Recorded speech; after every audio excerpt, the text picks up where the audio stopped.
शुद्ध भाव से तेरा ध्यान लगाए हम, विद्या का वरदान तुम्हीं से पाए हम। शुद्ध सुबह सवेरे के आराधना कार्यक्रम में आप सभी प्रिय श्रोताओं का बहुत बहुत स्वागत। आशा करते हैं आज के दिन आपका दिन जो हो बहुत ही खुशगवार हो, आप सुखी व स्वस्थ रहें। कहते हैं प्रार्थनाओं और जो आशीर्वाद है जीवन में जो हमें मिलता है अपने बड़ों से और गुरु कृपा से, वह दिखाई तो नहीं देता, लेकिन जब इसका असर होता है तो हमारा संपूर्ण जीवन बदल जाता है और हम निरंतर ऊंचाइयों पे बढ़ने लगते हैं।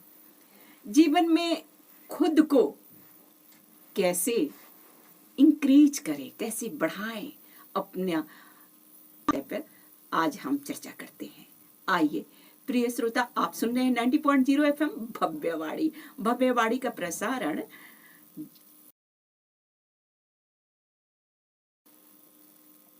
अपने आत्मज्ञान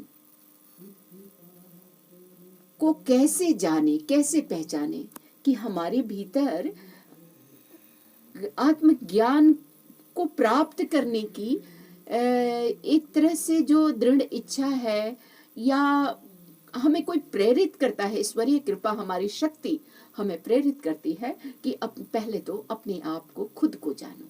यदि जिस दिन हम खुद को समझने, जानने लग जाएंगे तो दुनिया को जानना, ब्रह्मांड को समझना, प्रकृति को समझना बहुत आसान हो जाएगा।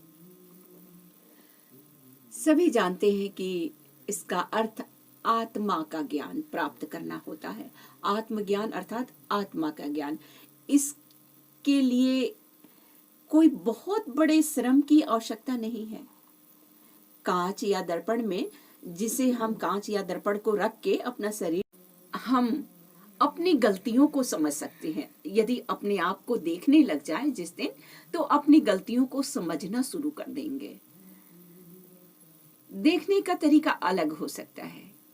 जैसे कैसे देखें, आइए इसको बताते हैं कि ध्यान ही वह प्रक्रिया है।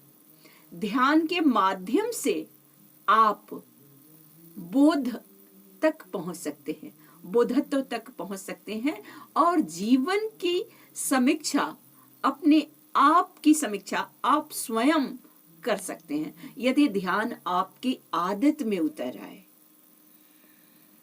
तो सबसे जो पड़ाव है, जो पहला कदम है, उसको उठाने के लिए आपको निर्विचार पड़ेगा। स्थित प्रज्ञा मतलब हिलना डुलना नहीं है, शांत शुद्ध वातावरण से इसका पालन करके, इसके नियम को अपनाकर, इसके आसन को समझकर आप खुद का साक्षात्कार कर सकते हैं।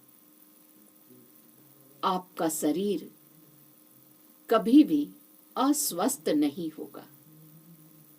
कोई रोड़ा, कोई बाधा आपको रोक न पाएगी यदि आप साधना में लग गए, ध्यान में लग गए। प्राणायाम करना मस्तिष्क की शुद्धि है, मस्तिष्क को ऑक्सीजन देना जैसा है। हम मस्तिष्क से कार्य तो लेते हैं, लेकिन इसको ऑक्सीजन किस प्रकार से पहुंचाए? तो प्राणायाम करिए। इंद्रियों, अगर अपनी छठी इंद्रियों खोलनी है तो आत्मज्ञान प्राप्त कर लेता है, तो धर्मानुसार वह 16 कलाओं में पारंगत हो जाता है। 16 कलाएं दरअसल बोध प्राप्त योगी की भिन्न भिन्न स्थितियां हैं। बोध की अवस्था के आधार पर आत्मा के लिए प्रतिपदा से लेकर पूर्णिमा तक चंद्रमा के प्रकाश की 15 अवस्थाएं ली गई हैं। अमावस्या अज्ञानता का प्रतीक है, तो पूर्णिमा पूर्ण ज्ञान का। 16वीं कला पहले, 15वीं को बाद का स्थान दिया गया है।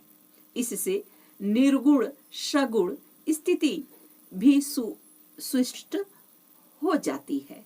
16 कला युक्त पुरुष में व्यक्त अभिव्यक्त सब